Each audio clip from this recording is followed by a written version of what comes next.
बिस्मिल्लाहिर्रहमानिर्रहीम। अस्सलाम वालेकुम नाज़रीन, मैं हूं आसिम नसीर और आप देख रहे हैं हमारा डिजिटल चैनल आसिम सीरीज। नाज़रीन मेरे साथ मौजूद है मशहूर और मारूफ एस्ट्रोलॉजर, बिजनेस कंसल्टेंट और रिलीजियस स्कॉलर मोहम्मद उसामा अली।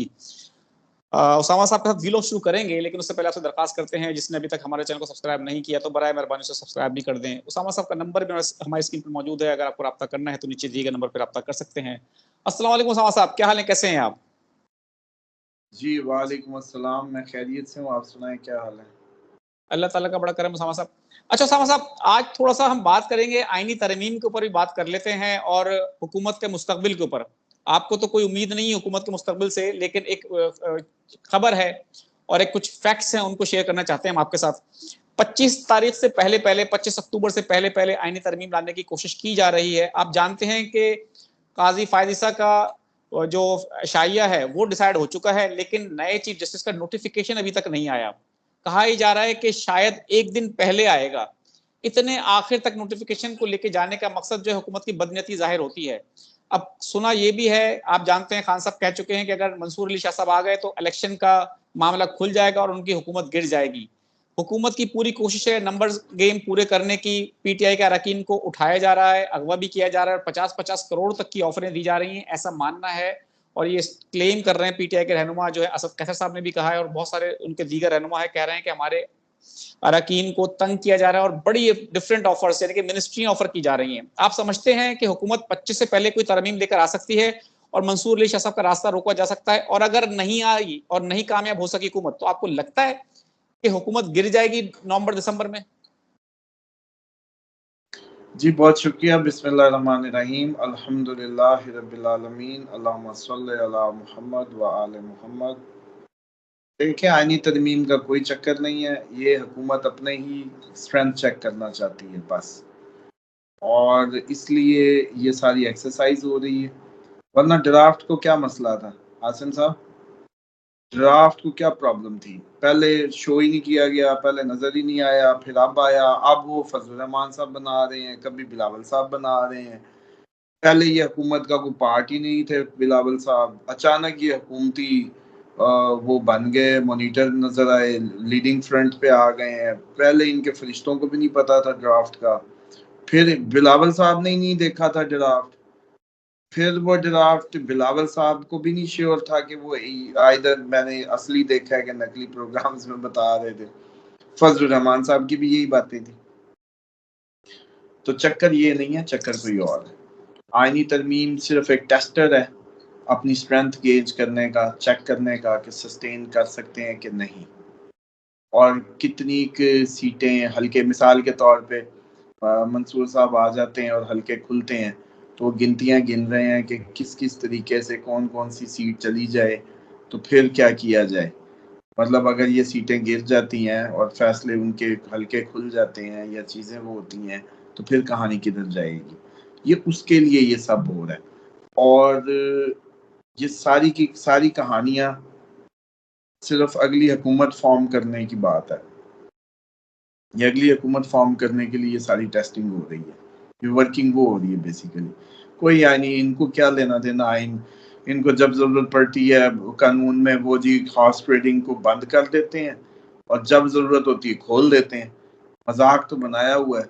ये अभी कुछ अर्सा पहले कि कोई पार्टी का कारकुन हॉर्स ट्रेडिंग का हिस्सा ना बने, कानून लाए थे और आज वो ख़त्म करने के मतलब वो हो गए। तो इसलिए इनका कोई लेना देना आइन वाइन से नहीं है। ये इस टाइम का मामला कुछ और है। ये हुकूमत फॉर्मेशन की बात है बेसिकली, और ये नहीं होगी। फिर ये होगा कि कुछ और हो जाए। अब ये चाहते हैं कि विद इन द सेटअप कोई ऐसा मैकेनिज्म लाया जाए, गिनतियां मिनतियां सेट कर ली जाएं कि शहबाज शरीफ, नवाज शरीफ तो बिल्कुल भी अब इस पे वो नहीं है कि सारा मलबा उठ के उनका ही सियासी कैरियर ख़त्म हुआ, उनकी पार्टी मलाइन हुई, सारा बर्डन उन पे आ गया।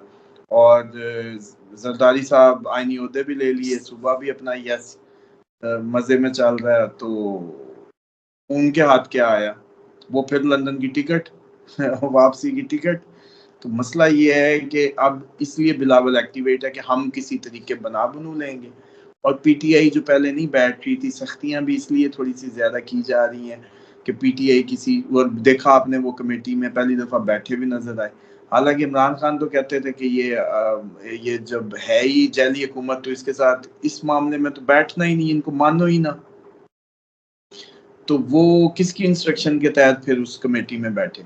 अच्छा, और फिर जैसे ही उन्होंने इमरान खान की या अपने पार्टी के लोगों की गिरफ्तारियों की बात की, उन्होंने कहा जी इधर तो सिर्फ आपने इस कानून पे ही बात करनी है, वो बातें इधर नहीं होंगी। भाई क्यों नहीं होंगी? एक दो चार लोग मिले, उन दो चार लोगों ने एक पार्टी बनाई, फिर उस लोग में लोग शामिल हुए, तो सबसे मेजर उस पार्टी का कंसर्न तो उसके लोग ही हो सकते हैं ना, पॉइंट ऑफ डिस्कशन। और उसने सबसे ज्यादा जीती है, तो जिस इलेक्शन और जिस थ्रेशोल्ड के नतीजे में उसके लोग कारकुन गिरफ्तार है पॉलिटिकली, तो किसी भी पार्टी का सबसे पहला मुद्दा तो अपने कारकुन होगा, उसके बाद ही कोई अगली बात होगी ना। तो उन्होंने बिल्कुल जायज बात की, लेकिन नहीं, लेकिन क्योंकि गलत उस पे गए, तो मुझे लगता है कि ये वही हसरत पीपी की, पीटीआई को क्लोज कर करके कुछ करने की दोबारा से आखिरी कोशिश जारी है असल में, और फेल हो जाएगी।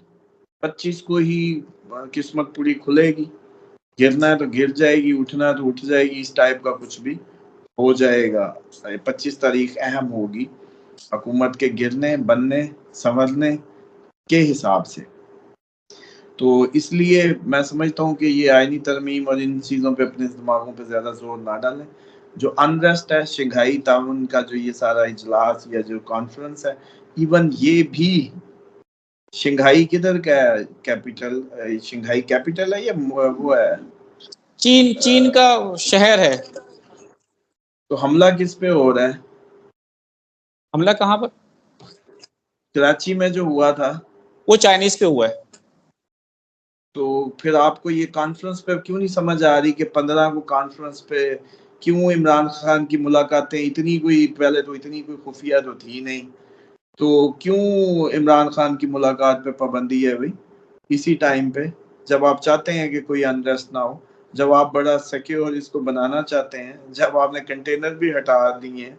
कल मैं गया उधर, जो आसमान को छूते कंटेनर थे, एक कंटेनर नजर नहीं आया। अब क्या हुआ, अचानक कंटेनरों का फंक्शन खत्म हो गया, मतलब कंटेनर चाहिए ही नहीं, और आपको कंटेनर भी नहीं चाहिए, और आप इमरान खान को भी बिल्कुल उसमें कर रहे हैं और पब्लिक को भी सेम टाइम पे एजिटेट कर रहे हैं। तो चाहते क्या हैं असल में, इरादे क्या हैं? तो वो इरादे समझें। तो इसलिए मैं समझता हूँ कि ये बहुत बड़ी एक हम उसका पार्ट बने हुए हैं गेम का।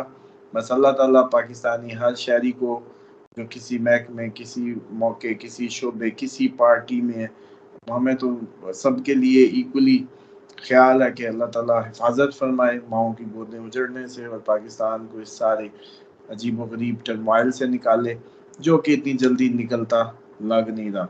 तो जो आपने हुकूमत की नवंबर की बात की ना, नवंबर नहीं, ये 25 अक्टूबर का दिन ही बड़ा इंपॉर्टेंट, इसमें नोट कर लें आप। बिल्कुल ठीक है उसामा साहब, बस आखिर में हमारे देखने वालों को ये बता दें कि आपका ये हमेशा से मानना है कि हुकूमत जो है इस साल के आखिर तक गिर जाएगी। अगर हुकूमत इस साल के आखिर तक गिर जाती है, तो आप फिर पीटीआई को हुकूमत में आता देख रहे हैं, या इलेक्शन देख रहे हैं, या पीपल्स पार्टी से वजीर आजम बनता देख रहे हैं? देखें, कोई इमरान खान की जिंदगी तय करेगी अब ये सारे मामलात। बस इस पे मैं इतना ही कह सकता हूँ, क्योंकि इस टाइम पूरे पाकिस्तान की सियासत, इसकी मुस्तकबिल, इसकी नसीब का एक ही बंदा वो है, जिसकी करवट से इसका नसीब बदलना है, या इसने गिरना है या उठना है, या वो सरेंडर कर दे तो हुकूमत अकल बना ले, एब्सोल्युटली नॉट से वापस हो जाए ना, कल बना ले। कौन सा मसला, कई अड्डे आपके जनाब, हाजिर जनाब, सालों से आपके थे, आप अफगानिस्तान से निकले, आप आए जी, सीनों पे बैठे हमारे, ये पड़ा बलूचिस्तान, ये गया सब, तो कोई मसला ही नहीं, इमरान खान की हुकूमत होगी, पीटीआई की हुकूमत होगी, क्या प्रॉब्लम है? क्योंकि अब उसने रहना तो है। ईरान को इधर से घेरा हुआ है, अभी जो सारा सारा मामला रशिया, और वो सारा रशिया इन्वॉल्व होने को है। ये असल में इंटरनेशनल अरीना में आप लोग देखेंगे इस सारे मामले को तो ज्यादा अच्छा समझ आएगा। ये आप लोगों की कोई लोकल वोकल सियासत का पार्ट चार्ट नहीं है जो इतना आप लोग दिमाग लगा रहे हैं इस पे। बिल्कुल ठीक है उसामा साहब, बहुत बहुत शुक्रिया हमें वक्त देने के लिए। नाज़रीन, यहाँ हमारे वीलॉग का वक्त खत्म हुआ। मुझे और मोहम्मद उसामा अली साहब को दें इजाजत। आखिर हमारा वही पैगाम है, मुस्कुराएं, प्यार बांटें और अपने आसपास के लोगों का ख्याल रखें। अल्लाह हाफिज।